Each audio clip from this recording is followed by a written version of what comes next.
Hej alle sammen, og velkommen til eToro's investeringsudsigter for andet kvartal 2024. Mit navn er Jakob, jeg er analytiker her hos eToro, og det er min fornøjelse i dag at præsentere andet kvartals investeringsudsigter. Men før vi kigger nærmere på kvartalet, lad os lige tage et øjeblik og læse den her disclaimer. Og husk på, at det her det er markedsføringskommunikation og skal ikke opfattes som investeringsrådgivning eller en anbefaling til at købe eller sælge finansielle instrumenter. Og der er altid betydelig risiko for tab ved investering. Lad os starte med at kigge på det kvartal, som vi netop har været igennem. Og der er sådan set fire ting, jeg gerne vil fremhæve her. Jamen det har været et meget stærkt kvartal. Det blev en fortsættelse af det rally, der startede tilbage i oktober sidste år. Det amerikanske marked, jamen det er oppe 10% på blot 3 måneder, og det sætter en ny all-time high og overgår rekorden tilbage fra 2021. Vi har ligeledes set en række all-time highs i Europa, og vi har set, hvordan Japan efter hele 34 år nu er tilbage over de tidligere all-time high. Det danske indeks, jamen det har også leveret en fin start med 7% i kvartalet, og det er nu kun et par procenter fra at ramme den tidligere rekord fra 2021. For det andet, jamen, så har det været et kvartal, der har været understøttet af en stærk indtjeningsvækst. Vi har set de her Magnificent 7-aktier, jamen de leverede indtjeningsvækst på cirka 60% i årets sidste kvartal. Så har det også været et kvartal, hvor vi har set en stærk optimisme omkring kunstig intelligens eller AI, og noget af det har bevæget sig fra hype til virkelighed, ikke mindst med Nvidia, der har leveret en stærk indtjeningsvækst. Jamen for det tredje, jamen så har det været et kvartal, hvor vi har set de her længe ventede rentenedsættelser blive udskudt endnu mere. Det er sket på en positiv baggrund. Jamen det er netop fordi, vi har set en overraskende stærk økonomisk vækst i USA og et fortsat robust arbejdsmarked. Men det har bare været med til at holde hånden under de her stadigvæk høje obligationsrenter. Jamen for det fjerde, jamen så har vi set en række specifikke aktiedriver, ikke mindst igen det her AI-boom. Udover Nvidia, jamen så har det også været nogle af de her andre selskaber, som nylig listet ARM Holding eller Super Microcomputers. Men vi har også set fedmeaktierne, jamen der har set de her stærke stigninger. Vores egen Novo Nordisk, Zealand Pharma, men også den amerikanske medicinalgigant som Eli Lilly. Så har vi set en række børsnoteringer, der kommer efter en lang tørkeperiode siden 2021. Vi så, hvordan det længe ventede Reddit børsnotering kom på her i kvartalet. Hvis vi ser lidt på de forskellige aktivklassers performance i første kvartal, jamen, så er det de her Magnificent 7, der kom godt fra start i kvartalet, og en fortsættelse af det, vi så i 2023. Men det er også vigtigt at være opmærksom på, at der er begyndt at komme svagheder inden for nogle af de her aktier. Og det japanske marked, jamen det var også en af dem der fortsatte her i kvartalet. Og så igen, vi har set det danske marked, der har leveret de her 7%, og det er ganske fint. Typisk så er det 2/3 af, hvad investorerne kan vente i et typisk år. Modsat, der så vi en vis svaghed fra Kina, og også lidt en fortsættelse af det, vi så fra 2023. For det kommende kvartal, jamen, så er de events, vi holder øje med, jamen, det er for det første, jamen, det er regnskabssæsonen første kvartal, der skydes i gang i USA her den 12. april med JP Morgan, og så får vi den danske regnskabssæson her i slutningen af april. For det andet, jamen, så venter vi at se, om de her rentenedsættelser, jamen, de rent faktisk kommer til at ske. Vi venter at se den første rentenedsættelse fra ECB her i den tidlige sommer, og så Fed følge med.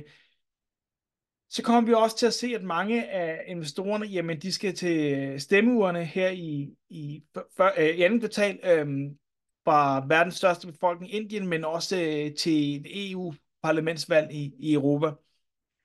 Hvis vi kigger specifikt på det danske marked, jamen så var det specielt selskaber inden for fedmebehandling, der bullerede derudad. Vi så Novo Nordisk, jamen de fortsatte derudad på nyheden om udvidelse af deres produktionskapacitet. Vi så, de tog deres første skridt mod den her strategiske satsning på hjerte-karsygdomme med købet af tyske Cardior Pharmaceuticals, og så har vi også set en række positive resultater fra deres R&D-portefølje. Så har vi set Zealand Pharma, der blev lukket ind i det fine selskab på OMXC25, som har leveret en rigtig fin stigning her i første kvartal. Og meget af det her, jamen det er på forventninger om deres fedmepræparater, som de har i deres R&D-portefølje. Men det er også vigtigt at mærke sig på, at selskabet ikke i dag tjener penge, men at meget af deres succes er bundet op på, at de her fedmepræparater i R&D-pipeline, de vil komme til markedet. I den anden ende, jamen, der har vi Mærsk, som er faldet noget tilbage, ikke mindst fordi der forventes en stor overkapacitet i containermarkedet. Det er noget, der presser fragtraterne, og Mærsk har også selv været ude og sige, jamen de forventer en ret beskeden indtjening i den kommende tid. Så har de også leveret en pæn udbyttebetaling her i kvartalet, og det er selvfølgelig også noget af det, der tager lidt af værdien af aktiekursen. Hvis vi kigger mod andet kvartal, jamen, så er det store spørgsmål selvfølgelig, hvordan vil det her komme til at klare sig? Det vi kommer til at holde øje, jamen, det er specielt, hvordan den her globale økonomi, om den fortsat vil bevæge sig mod en blød landing.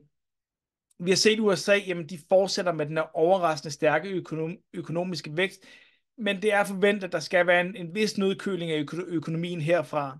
Her i Europa, jamen, så ser vi, at økonomierne, jamen, de er ved at stabilisere sig og kan genvinde lidt af den styrken herfra. Deriblandt ser vi den danske økonomi, jamen, som faktisk viser sig at forvente sig komme til at klare sig rigtig godt i 2024 med en vækst, som Nationalbanken forventer kan ramme hele 2,4%. Samtidig jamen, så holder vi også øje med om Kina genvinder styrken, og derved om de kan være med til at støtte det her globale opsving. Og den her økonomiske vækst, jamen, det er bare noget, der er med til at støtte selskabernes indtjening. Og forventningerne, jamen, det er nu, at vi kommer til at se en indtjeningsvækst i USA på op mod 10%, mens Europa jamen, stadig befinder sig lidt i den her indtjeningsrecession, hvor vi ser generelt fald i indtjening blandt selskaberne. Men det forventes også, at der kommer et rebound i europæiske selskabers indtjening her mod 3. og 4. kvartal. For det andet, jamen, så bliver det også et kvartal, hvor vi kommer til at få et realitetstjek af de rentenedsættelser, som vi har snakket så meget om, men stadigvæk mangler at se. Og ECB, jamen, de vil formentlig være dem, der fører an med de her rentenedsættelser i forsommeren, og så kan vi vente at se Fed følge med lidt senere på året. Og det er et dobbelt positivt for aktier, fordi de her rentenedsættelser, jamen, det vil understøtte økonomien og derved selskabets indtjeningsvækst, men det er også noget, der vil støtte aktiernes værdiansættelse, når vi ser lavere renter.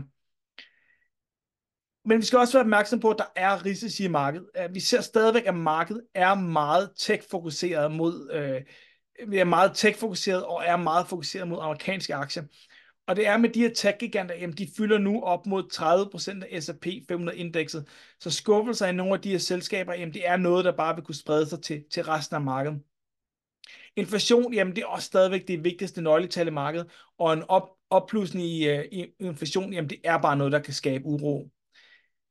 Og så med de her store kursstigninger, vi har set i første kvartal, jamen så vil det heller ikke overraske, hvis vi begynder at se en tilbagetrækning i markedet. Men vi skal bare huske på, at det er helt naturligt, at vi ser sådan nogle korrektioner, og specielt efter vi har set store stigninger. Og det amerikanske marked, jamen det ser typisk 2 til 3 tilbagetrækninger på over 5% om året, og vi har ikke set nogen indtil videre. Men så længe det bliver støttet af rentenedsættelser og en stærk indtjeningsvækst blandt selskaberne, jamen så kan de her tilbagetrækninger vise sig at være begrænset. Der er også omkring 6,5 billioner dollars i de amerikanske pengemarkedsfonde, som kan begynde at bevæge sig mod aktiemarkedet i takt med, at vi begynder at se nogle korrektioner, og i takt med, at renterne begynder at komme ned. Vi har kigget lidt på, hvad investorerne forventer af kvartalet, og vi ser stadigvæk aktier værende meget populære blandt investorerne, og med noget afstand til andre aktivklasser som råvarer eller obligationer. Det er måske ikke så mærkeligt med den gode performance, vi har set siden bunden i oktober sidste år. Og ikke overraskende, så er USA stadigvæk investorernes foretrukne marked. Men vi ser også lidt interesser i markeder som Kina eller emerging markets. Men måske så overraskende, så holder investorerne stadig igen med en økonomi som Japan, som ellers er verdens tredje største marked, og har leveret en god performance i løbet af sidste år, og også her i første kvartal. Tech, jamen det er også stadigvæk investorernes foretrukne favoritsektor her i andet kvartal, men vi ser også nogle tegn på, at investorerne viser interesse for mere cykliske sektorer, så energi og finans. Og disruptive tech, jamen det er den tematiske investering, investorerne forventer mest af, mens vi ser, at clean tech eller renewable energy er faldet lidt tilbage, og det kan måske have noget at gøre med den underperformance, som de har leveret her i 2023. Hvis vi tager de lidt længere briller på og kigger mod resten af 2024, jamen så forventer vi, at året bliver positivt for aktier, og at det vil blive drevet af de her to søjler. Et, jamen indtjeningsvækst i selskaberne, og to, rentenedsættelser. Men vi ser, gevinsterne de kan komme fra andre dele af markedet. Markedet har hidtil været anført af de her amerikanske aktier, tech-giganter, men forventer en fortsat udbredning i markedet til de mere cykliske dele af markedet, som bare er de dele af markedet, der er mest følsomme over for det, vi ser som en base case med lavere renter og en blød økonomisk landing. Her kan det være sektorer som finans, industri og ejendom, der får mest fordel. Der er også andre dele af verden, hvor at disse sektorer bare udgør en større del. Det kan eksempelvis være Europa, eller det kan være i emerging markets. Lavere renter i USA, jamen det kan også fjerne lidt af den medvind, der har været til den amerikanske dollar, og det kan være støttende for mange råvarer, som afregnes i dollars. Modsat, jamen, så vil vi se, at de rentenedsættelser vil bare gøre det mindre attraktivt at være investeret i pengemarkedsfonde, eller at have dine kontanter stående på indlånskontoen. Og det bringer os til slutningen på investeringsudsigterne for andet kvartal 2024. Tak fordi I så med, og vi ses en anden gang.